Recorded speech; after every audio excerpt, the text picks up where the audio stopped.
మీతో ఉందురుగాక, మీ ఆత్మతో ఉందురుగాక. పునీత లూకా వ్రాసిన పవిత్ర సువిశేషములోని భాగము. ప్రభువా మీకు మహిమ కలుగునుగాక. లూకా శుభవార్త 1వ అధ్యాయము 26 నుండి 38 వచ్చిన వరకు.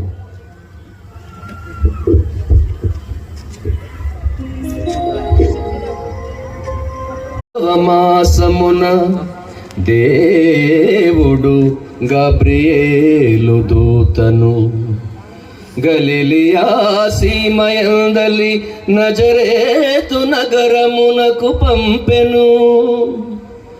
ఆ దేవదూత దావీదు వంశస్థుడగు యోసేపునకు ప్రదానము చేయబడిన కన్యక యొద్దకు పంపబడెను.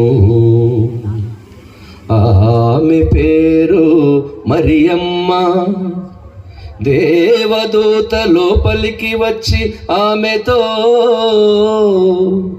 అనుగ్రహ పరిపూర్ణురాలా, నీకు శుభము, ప్రభువు నీతో ఉన్నారు అనెను. మరియమ్మ ఆ పలుకులకు కలత చెంది ఆ శుభవచనము ఏమిటో అని ఆలోచించుచుండగా దేవదూత, మరియమ్మ మరియమ్మ భయపడకుము, నీవు దేవుని అనుగ్రహమును పొందియున్నావు. ఇదిగో నీవు గర్భము ధరించి కుమారుని కనెదవు. ఆ శిశువునకు యేసు అని పేరు పెట్టుము. ఆయన మహనీయుడై మహోన్నతుని కుమారుడని పిలువబడును.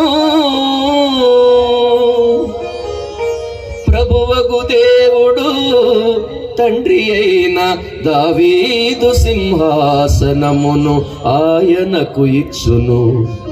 ఆయన సర్వదా యాకోబు వంశీయులను పరిపాలించును. ఆయన